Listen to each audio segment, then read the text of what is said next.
Bueno, hermanos, que el Señor les bendiga. Estamos en la quinta parte de la salvación es del Señor.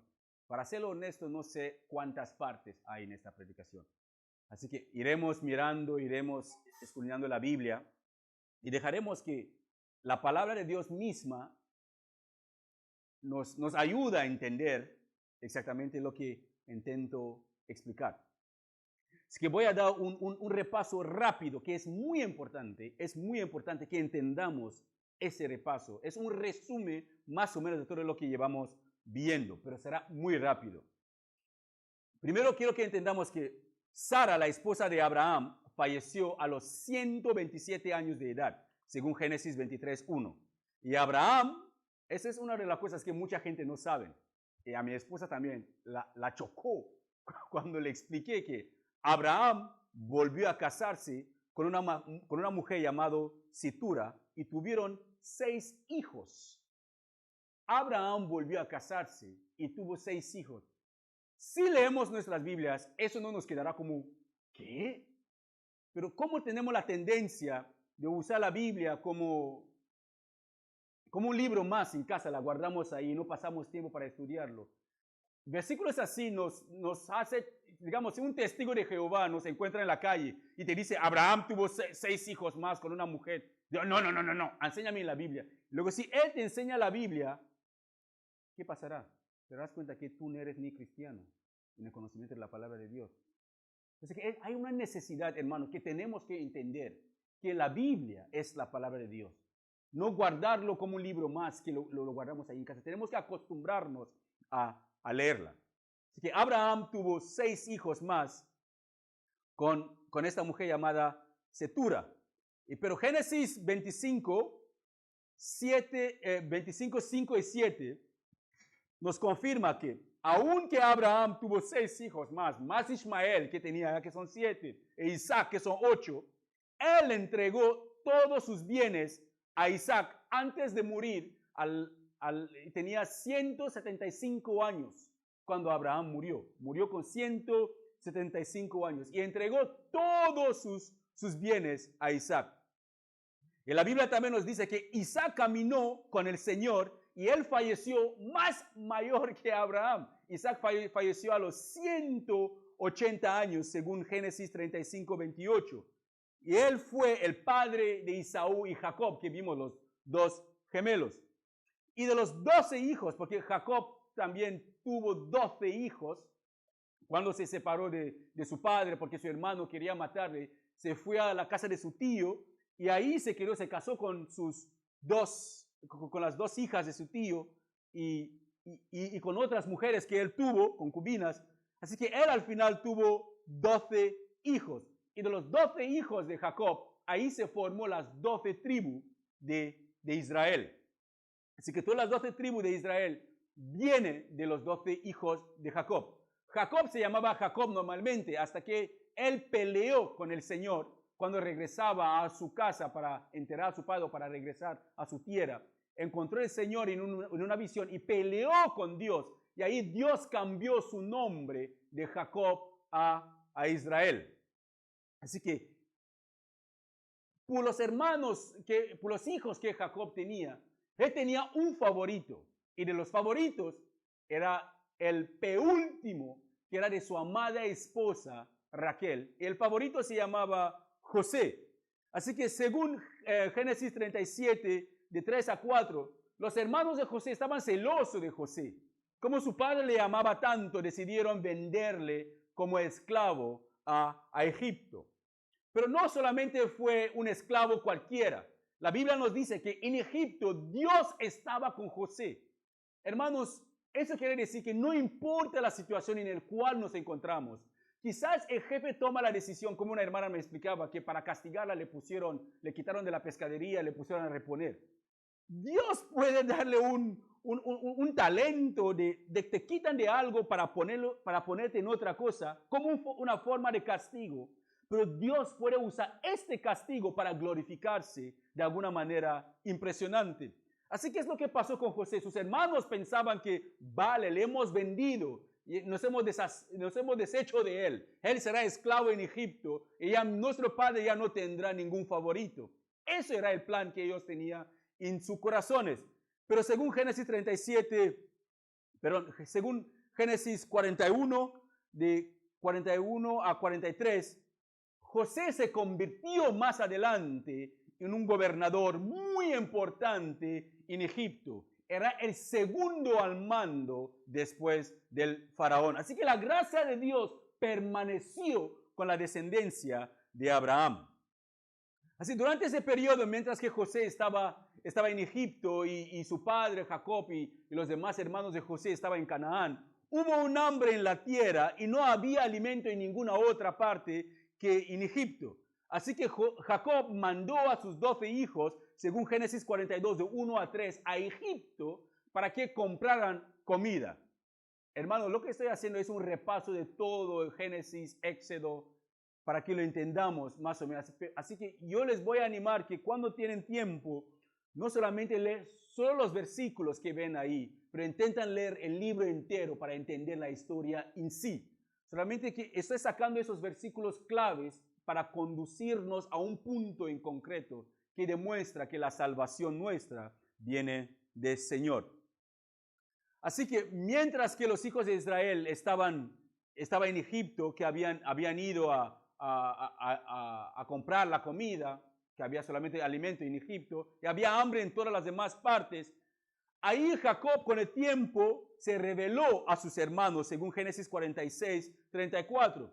¿Y qué pasó? Después él mandó a sus hermanos traer toda su familia a Egipto, porque había comida en Egipto. Él ya era el gobernador de Egipto. Así que vino la familia de José, los hermanos, todos ellos, eran 71 si no me equivoco, toda la familia llegaron a Egipto y Dios y el faraón le dio un lugar llamado Gosén. Y en este lugar era un lugar donde había pasto, donde podían tener sus ovejas, porque todos eran pastores. Así que estuvieron en este lugar durante toda su estancia en Egipto. Pero ¿qué pasó? Según Génesis 47, 28, pasaron los años, Jacob falleció a los 147 años y José también falleció a los 110 años, según Génesis 50, 26. Según Génesis 50, 26. Y la población de Israel que estaba en Egipto empezó a aumentar, empezaron a tener hijos, porque Dios les había dicho a Abraham que iba a bendecirle.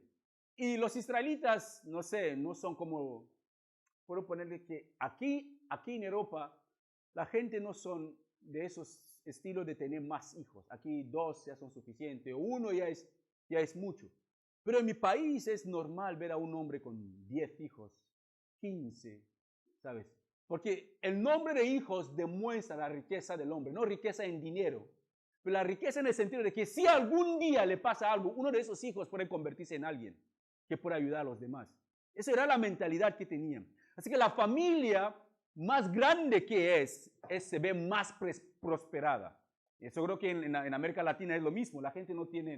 Quizás es hoy en día que la gente quiere ser modernizada, que con un hijo ya le basta. O prefieren personas que pueden tener hijos, mujeres que pueden tener hijos. Dios les ha dado esta capacidad de tener hijos, pero prefieren no tener hijos, pero adoptar porque no quieren pasar por el dolor de parto. Esas cosas, yo personalmente pienso que si Dios te ha bendecido con la capacidad de procrear, hay que procrear. Si después quieres ensanchar la familia, pero no quieres o no puedes tener más hijos, ahí puedes adoptar a otras personas, a otros niños en la familia. Así que, ¿qué pasó? Que toda la generación que había salido de Canaán, toda la familia de Jacob que había venido a Egipto, todos los hermanos de Jacob, esa generación, todos murieron. Todos murieron. Y llegó, según Génesis 1:6, todos fallecieron. Y llegó al poder en Egipto un nuevo faraón. Un nuevo faraón que no conocía a José. Un nuevo faraón que no conocía nada de la historia de José y los israelitas, según Éxodo 1:6. cuando falleció toda la familia de Jacob. Y el segundo es Éxodo 1, de 11 a 14, cuando vino el nuevo faraón en el poder. Así que quiero que regresamos a una profecía que Dios había dicho a Abraham, que vimos hace 2 semanas. Dios había prometido a Abraham, según Génesis capítulo 15, de 13 a 14, que después el Señor le dijo eso a Abraham. Ten por seguro, esa es una certeza, que Abraham te aseguro, que tus descendientes serán extranjeros en una tierra ajena, donde los oprimirán como esclavos durante 400 años. Pero yo castigaré la nación que los esclavice y al final saldrán con muchas riquezas. Hermanos, quiero que mantengan este versículo en concreto, escrito en alguna parte, bien comprendido, 2 cosas aquí. Los oprimirán como esclavos y al final saldrán con mucha riqueza. Porque algo está a punto de ocurrir en la vida de los hijos de Israel. La libertad que tenía empezará a cambiarse hacia otra cosa. Pero ¿qué pasará después? ¿Acaso el Señor se quedará con los brazos cruzados, como una persona dijo que no quiero creer en Dios porque me da la impresión que es un barbudo sentado en su silla con los brazos cruzados? Eso es una mala imagen de Dios. Esa es la imagen de Santa Claus. Dios es espíritu y no tiene forma. Y Jesús es la imagen visible de Dios invisible. Así que Jesús y el Padre son uno. Como no podemos ver al Padre, vemos el Padre en Jesús, su Hijo. Jesús es la persona que nos revela cómo es Dios. Como ningún hombre puede ver a Dios y sobrevive. Así que Dios, para acercarse más al hombre, se presenta en Jesús. Por eso que Jesús dijo que yo y el Padre somos uno. Si me has visto al Padre. Así que en este versículo podemos ver que Dios ya tenía el futuro de los hijos de Israel trazado. Él ya les había dicho lo que le pasaba, pero les prometió que la salvación de ellos después de la esclavitud vendrá de Él mismo. De la misma manera, hermanos, Dios tiene nuestras vidas en sus manos. Él tiene nuestras vidas en sus manos. Él sabe el problema que tú estás pasando. Él entiende tu situación. ¿Sabemos por qué? Si Dios nunca hubiera sido hombre, la persona de Jesús, yo personalmente hubiera dicho que no, Dios no me entiende porque Él nunca ha sido hombre o Él no es hombre. Pero Dios se hizo hombre. Vivió como ustedes y yo. Pasó hambre, tenía sed. Fui tentado como ustedes y yo. Tuvo tiempo de debilidad que Él estaba a punto de renunciar la obra que vino para hacer. Así que entiende lo que es ser tentado. Entiende lo que es Él ser débil. Entiende lo que es el hacer mi propia voluntad y no la voluntad del Padre. Por eso que tenemos a Jesús como nuestro mediador. Porque podemos acercarnos a Él y que Jesús, tú me entiendes. Pasaste hambre como yo. Así que por favor, dame el pan de hoy. Tú me entiendes. Pasaste por tentaciones como yo. Así que por favor, líbrame de la tentación. Tú me entiendes. Pasaste por el punto que querías hacer tu voluntad, pero al final pediste la voluntad del Padre. Así que te suplico, ayúdame a hacer la voluntad del Padre. Tenemos a un sumo sacerdote que nos entiende. A un Jesús que nos entiende. ¿Por qué? Porque Él estuvo en nuestro lugar. En este momento, Jesús sigue siendo 100% hombre y 100% Dios. Pero hombre no con la carne que tenemos, pero un hombre glorificado. Él es hombre y Él es Dios. Así que tenemos a alguien que nos comprende. Tenemos a un Dios que nos entiende. No es como Mahoma. Los musulmanes no tienen ninguna certeza si Dios está contento con ellos o no. No tienen ninguna certeza si irán al infierno o irán al cielo. No saben. Dice lo que Allah quiere. No, nosotros sabemos cómo hacer la voluntad de Dios.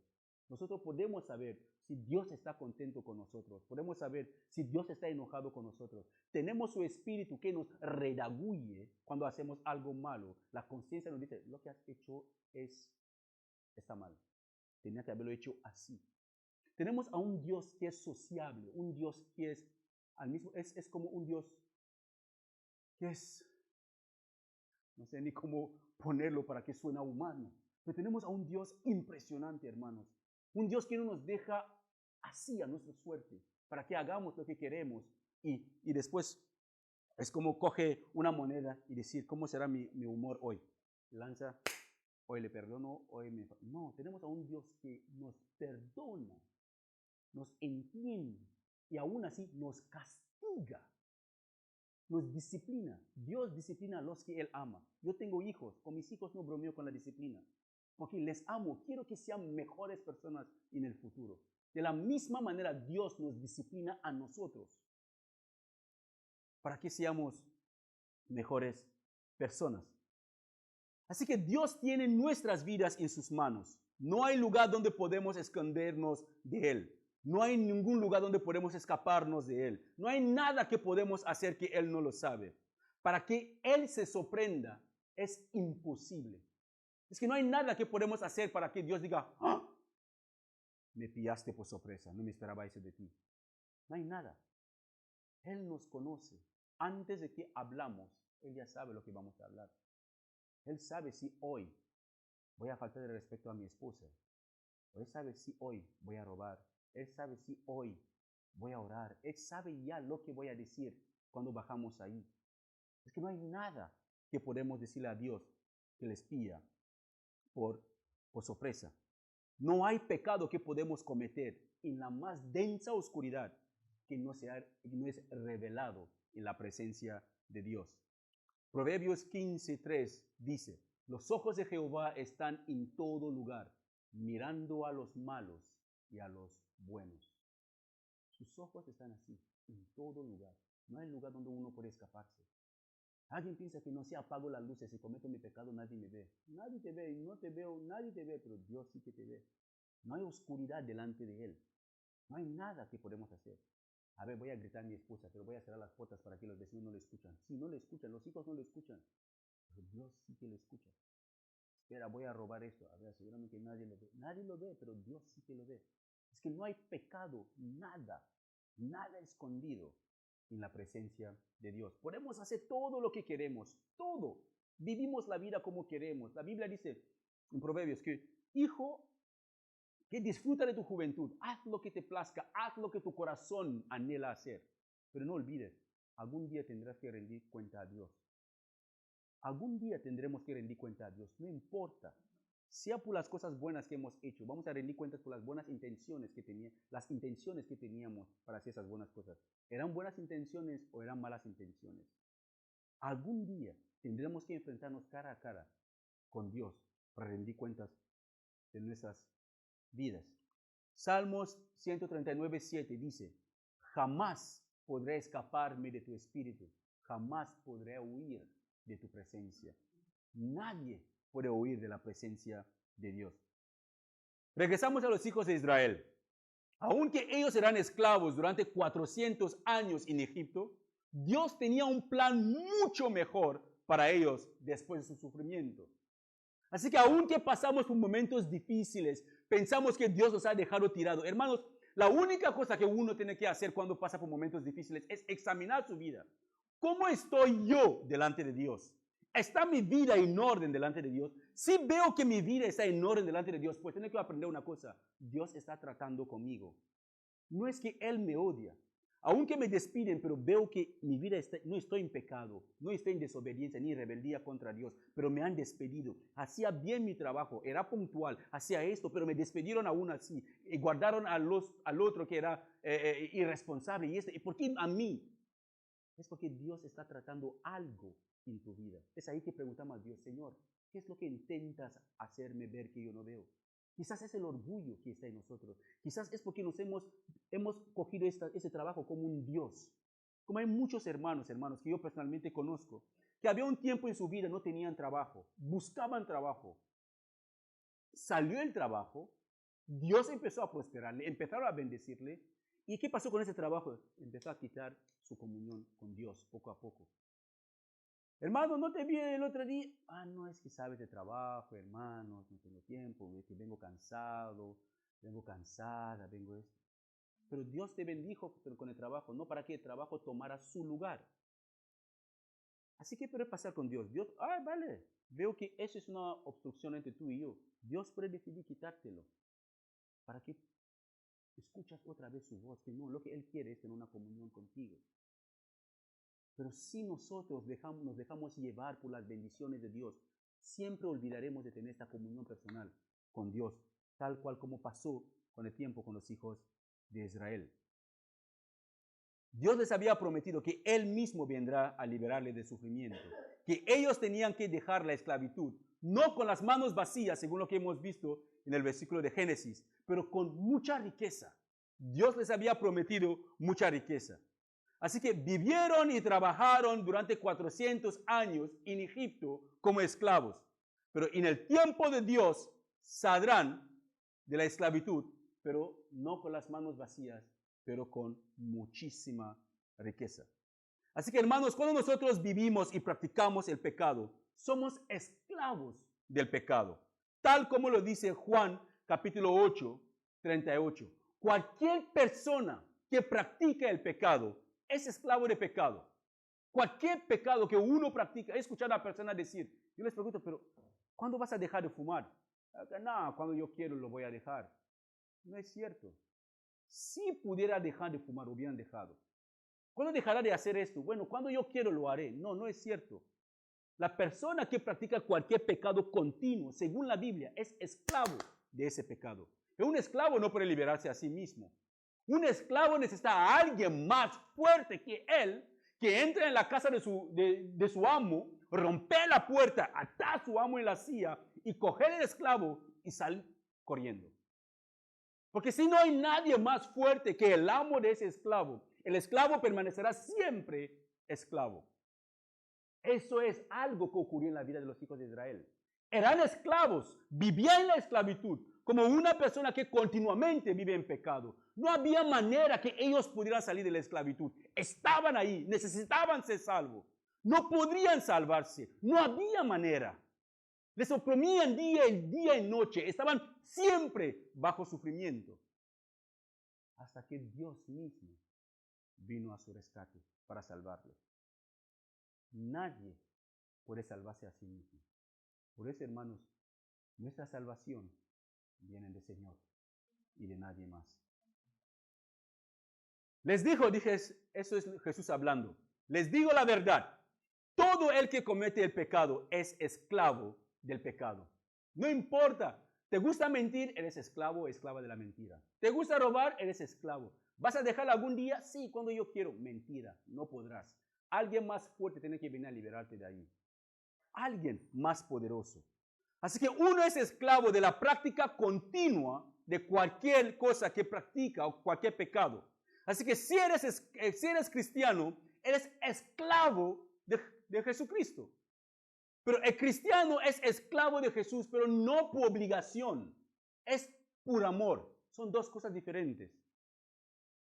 El cristiano es esclavo de Jesús por amor, porque reconoce que Él me liberó. Ahora yo entrego mi vida para servirle a Él. Es como una persona, digamos, los hermanos o las hermanas que trabajan en las casas. Imagínate que es una de las cosas que ocurre mucho en Libia, es un país africano, donde muchas chicas de Camerún o de África del Norte y en otras partes de África son prometidas un buen trabajo en Libia. Libia es un país africano también, pero son musulmanes la mayoría. Son prometidas un buen trabajo. Les ayudan a hacer los papeles, todos, el visado, les llevan a Libia. Cuando entran en Libia, les encierran en una casa que puede tener como 18 personas. Hay que cocinar para todas las personas, lavar su ropa a mano, planchar la ropa, limpiar la casa, hacer todo. Estaba escuchando el testimonio de una de ellas que la dejaban dormir con las gallinas. Ella comía comida de los animales. Así la maltrataban. Era una esclava. La encerraban en una jaula. una chica de Camerún, una africana. La cerraban en una jaula, se quedaba en la jaula. Era una esclava pura. Le habían quitado el pasaporte, no le importaba. Le pegaban, algunas las violaban en esa casa, por turno. Eran esclavas. Alguien tenía que venir a liberarles, porque no podían liberarse. Lo mismo ocurre, hermanos. Mientras que nosotros permanecemos en un pecado continuo, somos esclavos de ese pecado. Necesitamos ser liberados. Hay dos cosas. Permitir que sea liberado o te quedas ahí como esclavo o esclava para siempre y disfrutando de tu esclavitud. Pero cuando la persona es liberada por Jesús, cuando la persona es liberada, la persona tiene dos opciones: regresar a la esclavitud o seguir a su liberador. Cuando uno sigue a Jesús, toma la decisión personal de ser un esclavo de Jesús, quiere vivir para Él. Es el otro tipo de esclavitud, que es voluntaria. Nadie te obliga a ser cristiano. Es porque tú sabes los beneficios de seguir a Jesús, porque tú sabes lo que Él ha hecho por ti para liberarte de la esclavitud. Romanos 1:1 nos lo dice, y Filipenses 1:1. Cito 1:1. Santiago 1:1. También lo dice 2 de Pedro 1:1. Y Judas, el hermano, el medio hermano de Jesús, 1:1. Dicen, todos esos apóstoles empiezan sus cartas diciendo: yo, Pedro, yo, Judas, yo esto, yo, Pablo, esclavo de Jesús. Tomaron la decisión de ser esclavo de Jesús. Podemos tomar la decisión nosotros mismos de ser esclavos de Jesús. Esclavos por amor, reconociendo lo que Él ha hecho por nosotros. No esclavos por obligación. Uno que es esclavo por amor es porque reconoce quién es su liberador, lo que su liberador hizo por él o por ella. Esos hombres que escribieron esas diferentes cartas, Pablo, Santiago, Pedro y Judas, todos se consideraban esclavos de Jesús. Ellos así se denominaban. Hay dos tipos de esclavitud, como le he dicho, hermanos. Uno que es por obligación y el otro que es una esclavitud por amor. Y yo les aconsejaré, hermanos, que anhelamos todos a ser esclavos de Jesús por amor. Clamámosle para que Él venga a liberarnos, que nos libere. Porque dice, si el Hijo os libertara, verdaderamente seréis libres. Si Él mismo nos libera, somos libres de verdad. Yo no me puedo ni liberar, ni puedo liberar a mi esposa, ni puedo liberar a nadie. Pero si Jesús nos libera de cualquier pecado, fornicación, adulterio, cualquier mentira, cualquier cosa, somos libres de verdad. Porque Él es más poderoso. Nadie puede arrebatarnos de sus manos. Nadie. Permanecemos en Él por amor, por reconocimiento de quién es Él. Pero podemos irnos también si queremos regresar con el antiguo maestro. Regresando con los hijos de Israel. El pueblo elegido y separado por Dios para bendecir a todas las naciones de la tierra, siendo esclavo en la tierra de Egipto. Qué contraste. De la misma manera que uno de los errores más grandes de muchos cristianos es pensar que, vale, ahora que me voy a convertir, Dios me va a bendecir con un buen trabajo, una buena esposa, una vida fácil, una vida esto. Hermanos, yo les suplico solamente de mirar la vida de la iglesia primitiva. Ellos esperaban a Jesús. Esperaron a Jesús hasta que se dieron cuenta que empezaron a ser usados como alimentos para los leones. Esperaron a Jesús. Sus bebés cogían sus bebés y les alimentaban a los leones con sus hijos. Ellos tenían que renunciar a su fe para salvar la vida de sus hijos. Pero ellos tomaron la decisión de decidir que sus hijos sean usados como alimento para Jesús. Pero no renunciaban su fe en Cristo.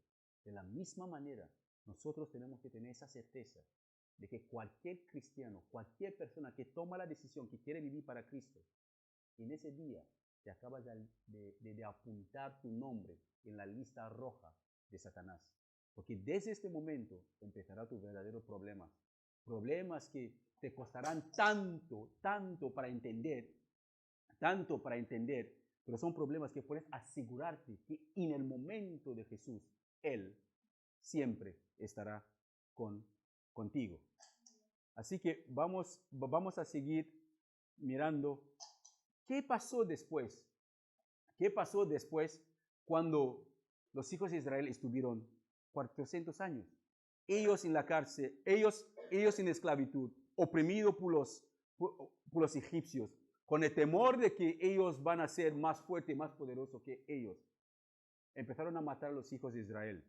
Pero aún estando en esclavitud, aún con toda la opresión que ellos recibían, Dios tuvo compasión de su pueblo. Y el pueblo de Dios siguieron creciendo y creciendo. Vale, vamos a seguir. Así que aún estando en esclavitud, Dios estaba con su pueblo. Y ellos siguieron creciendo en número. ¿Y qué pasó? El faraón tuvo este miedo de que si los hijos de Israel siguen así, algún día van a ser más poderosos y le van a destronar. Así que tomó la decisión de la muerte de los varones que nacieron. Antes de que... No, voy a regresar en esta parte más adelante. De los hijos de Israel que nacieron en esta época, que Faraón intentaba matarle, Dios tomó la decisión de separar uno para su gloria, según Éxodos capítulo 2. Ese niño fue llamado Moisés. Y Moisés, lo más sorprendente es que Moisés nació de una casa perseguida, una casa de esclavitud.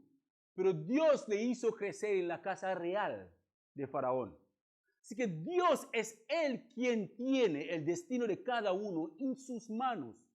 Podemos empezar una situación que la gente dice, qué mal empezaste. Pero dile que no, espera que mi Dios termina conmigo, después verá cómo termina la situación.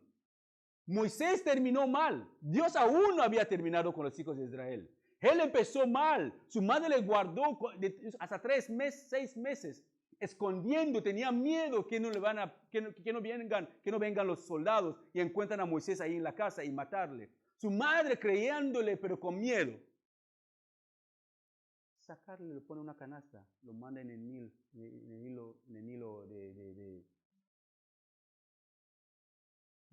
río de Nilo. Pero la historia dice que en este río habían crocodilos. Faraón tenía sus crocodilos. Pero imagínense, hermanos, un niño en una canasta. ¿Sabes cómo los niños tienen un olor muy... Se nota que hay un niño por ahí. Eso tiene que ser muy apetitoso, este niño, para los crocodilos. Pero Dios lo guardó. Eso, hermanos, a mí me hace entender que Dios sabe de todos nosotros y cuida de todos nosotros. Dios es tan bondadoso que hace que su sol brilla sobre los pecadores y su lluvia cae sobre los perversos. Él permite que los que son malos, violadores y asesinos, viven en su mundo. No les mate. Algunas personas cuestionan la autoridad. ¿Por qué esta persona tiene que vivir? Tenía que haber muerto. Si Dios tiene que ser justo con nosotros, ninguno de nosotros estaremos aquí. Ni yo. Todos muertos al infierno. Porque no hay nadie que es perfecto. No hay nadie que merece la misericordia de Dios. Dios salvó a este niño. Le llevó a Moisés hacia la casa de Faraón. Creció Moisés en la casa de Faraón. Recibió educación real. Dios empieza la obra de su salvación. Dios empieza. Moisés fue un instrumento que Dios usó más tarde, después de 80 años. Después de 80 años, Dios usó a Moisés para sacar a los hijos de Israel de la esclavitud. Un día Moisés estaba apacentando las ovejas de su suegro y Dios le apareció. Éxodos 3, de 9 a 10. Y Dios le dijo, mira, el clamor de los israelitas me ha llegado y he visto con cuánta crueldad abusan de ellos, los egipcios. Ahora ve, porque te envío al faraón. Mira, lo que he puesto en rojo. Ahora ve, te envío al faraón.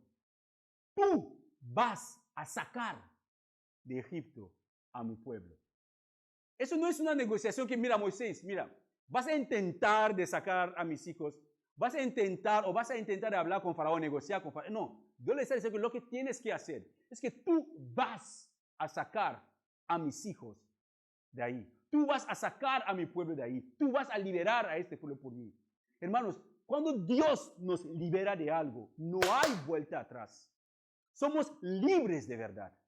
Si uno toma la decisión que quiere permanecer en el pecado, es porque se deleita en el pecado. Si uno dice que de verdad quiero ser libre y entrega su vida a Dios, Jesús mismo lo dice, cuando os dijo os libertara, verdaderamente sois libres. Es una libertad verdadera. Es una libertad que se ve. Se puede ver que hay un cambio visible en nuestras vidas. La gente tiene que notarlo.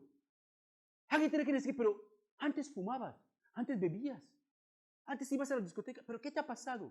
Porque sois libres de eso. Ya no practico eso. Pero antes no leía, pero ahora leo la Biblia. ¿Pero por qué? Porque soy libre. Soy totalmente libre. Una vez me hizo casi llorar cuando intentaba explicar a un muchacho, porque es como no le entendía yo mismo esta libertad que un cristiano tiene en Jesús, esta libertad que Dios nos da. Estaba predicando a unos muchachos en una plaza donde voy a veces con el pastor Oliver. Y el chico me pregunta, y mientras que yo intentaba explicarle la diferencia entre un cristiano y uno que no es cristiano, Dios me puso eso en la mente.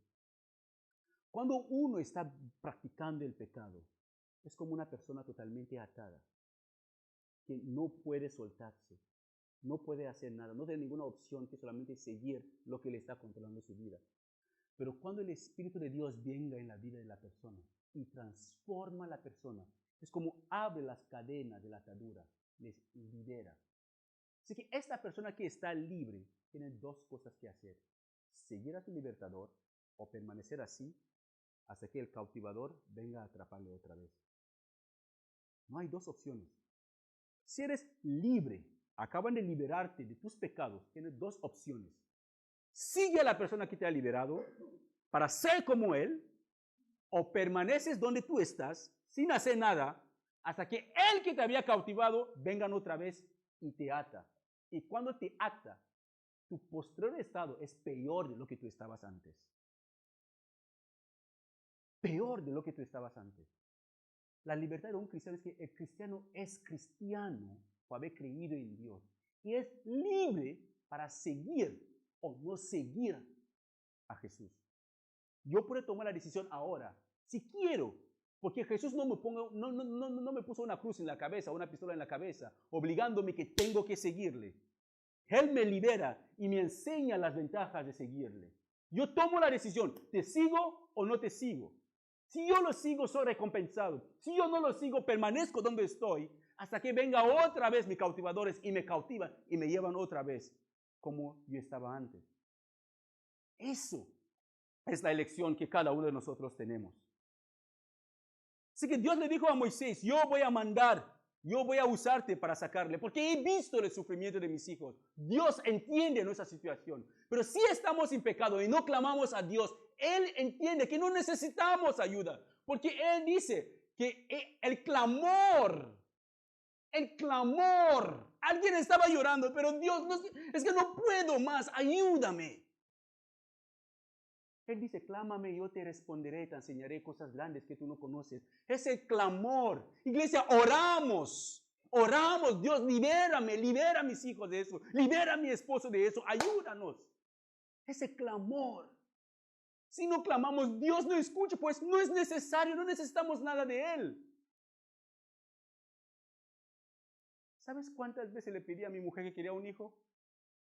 Hasta que llegó el momento que ella me contestó y me dio el niño. ¿Por qué lo pedí? Si no hablamos, no conseguimos nada. Santiago le dice que si no tenemos es porque no pedimos. Tenemos problemas, pero oramos, clamamos. Tenemos dificultades, pues ora, clama. El clamor de ellos. Si los hijos de Israel se hubieran quedado callados, Dios no hubiera hecho nada. ¿Estaban cómodos? Sí, se hubieran quedado ahí como esclavos en la esclavitud, pero clamaron. Esa es la necesidad de la oración. Clamar por tu libertad. Clamar para que Dios escuche. El clamor de ellos hizo que Dios actuara. Clame. Clamamos, iglesia. Vamos a clamarle a Dios. Que nadie en esa iglesia se quede atrás en el rapto. Nadie. Que Dios transforma de dentro hacia afuera las vidas de cada uno. Que esa iglesia no se llene de personas de otras congregaciones. Que se llene de pecadores que no conocen a Jesús. Pero salgan de aquí con Jesús hasta las cejas.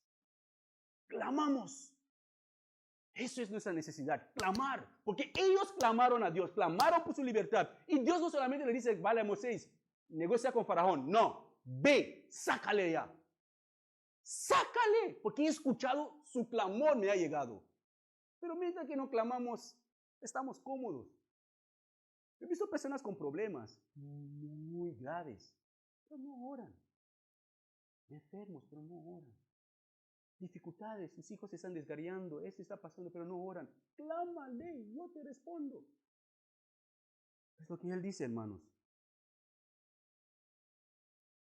Dios le dijo a Moisés y lo prometió, que él lo iba a hacer. Dios no mandó a Moisés, hermanos, a negociar con Faraón para sacar a los hijos de Israel. Dios puso las cosas bien claras con Moisés, según lo que hemos visto en el versículo 10.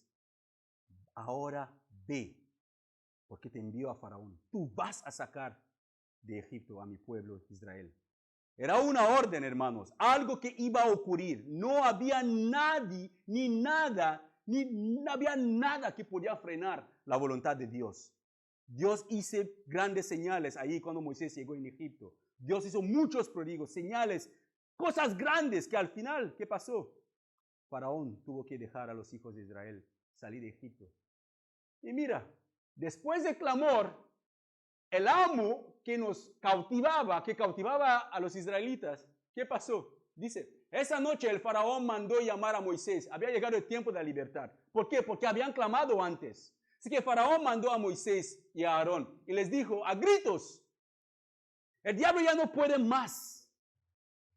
El faraón es una tipificación, una representación del diablo, el maligno que nos ata. Cuando clamamos a Dios con un corazón, con corazones de verdad que queremos que Él nos libera, es que el diablo ya vendrá con gritos. Por eso que Santiago dice que resistir, someteos a Dios, resistir al diablo, y Él se huirá de vosotros. Es que no es que Él se irá. Cuando habla de huir, ¿qué es huir? Es salir corriendo. Cuando nos sometemos a Dios, resistimos al diablo sometiéndonos a Dios. Es Dios que nos ayuda a resistir al diablo. Y cuando el diablo ve que ya no puede más, a gritos, sale huyendo. Y dice, lárganse, váyanse, deja en paz a mi pueblo, les ordeno, y llévanse a todos los demás israelitas con ustedes. Vayan y adoren al Señor como han pedido. Llévanse sus rebaños y sus manadas, como dijeron, y márchense ya, váyanse, pero bendíganme al salir. Faraón desesperado supo que Dios estaba haciendo algo y suplicó a Moisés de bendecirle. Y tal como Dios había prometido a Abraham en Génesis 15, de 13 a 14, lo que habíamos leído antes, así despojarán a los egipcios y de sus riquezas. Es lo que pasó ahí. Despojarán a los egipcios de sus riquezas. Cuando los hijos de Israel salieron de Egipto, Dios les llevó todo. Despojaron a los egipcios de todas sus riquezas, según Éxodo 12:35. No salieron con las manos vacías, salieron bien cargadas como Dios había prometido. Tal cual. Hermanos, cuando Dios nos libera, no salgamos con las manos vacías, salgamos con su bendición, su presencia, salgamos con su espíritu, salgamos seguros de quienes somos en Cristo Jesús. Nosotros también hemos sido liberados de la esclavitud de pecado. Los hijos de Israel acaban de tener su libertad después de 400 años de esclavitud. ¿Y ahora qué será de sus vidas? Lo único que sabían hacer los hijos de Israel era obedecer a sus amos. Lo único que sabían era hacer pirámides, estatuas en Egipto, obedecer a los egipcios. Y ahora que son libres, ¿qué pasará con ellos? Lo mismo nos pregunta a nosotros. Si de verdad hemos sido liberados de la esclavitud de pecado, ya no somos esclavos de las cosas del mundo cuando creemos en el Evangelio y ponemos nuestra vida en las manos de Jesús. Si hemos tomado la decisión de que queremos vivir para Cristo, queremos andar conforme a su voluntad, porque Él nos ha liberado, la siguiente pregunta debe ser, ¿ahora qué? ¿Qué hago? ¿Me quedo o lo sigo? Tenemos que seguirlo a Él, porque es Él que conoce el camino hacia la libertad. Es Él el camino, la vida y la verdad. El camino que nos lleva hacia el Padre es el libertador, Jesús. Es Él este camino que nos lleva hacia Dios. Gálatas 5:1 dice, nos da la respuesta de los siguientes pasos que nosotros tenemos que hacer. Dice Gálatas 5:1, Cristo nos libertó para que vivimos en libertad. Ya no estamos en esclavitud. Cristo nos ha liberado para que no vivimos más en esclavitud. Por lo tanto, ¿qué tenemos que hacer? Manténgase firmes. Firmes, agarrándonos así al libertador. Firmes. Nos mantenemos firmes. Nadie nos mueve de ahí. Nadie. Nada nos hace volver atrás. No nos separamos de su amor, porque no hay nada que nos pueda separarnos de su amor si permanecemos ahí. Así que agárrense, manténganse firmes y no se someten nuevamente al yugo de la esclavitud. Agárrense firmes y no vuelven atrás, permanecen donde están en Cristo. En oración, en estudio de su palabra, siguiendo sus pasos, permanece ahí firme. No vuelve atrás, porque ya eres libre. Eres libre de todo pecado. Así que permanece ahí, firme. ¿Acaso los hijos de Israel? Esa es una pregunta para ellos que primero Dios iremos viendo. ¿Volverán a la esclavitud? ¿Acaso volveremos nosotros también después de ser liberados? ¿Volveremos a practicar los pecados que practicábamos antes? ¿O permaneceremos firme en el Señor?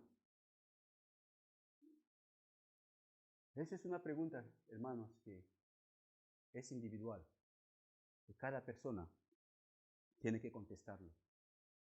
Miramos nuestras vidas, cómo están nuestras vidas delante del Señor. Dios nos da la respuesta. Manténganse firmes. Iglesia, tenemos que mantenernos firmes. Habrá dificultades, habrá problemas, pero debemos mantenernos firmes. Si el Señor lo permite, seguiremos el siguiente domingo para ver que nuestra salvación no proviene de nosotros, sino del Señor. Amén.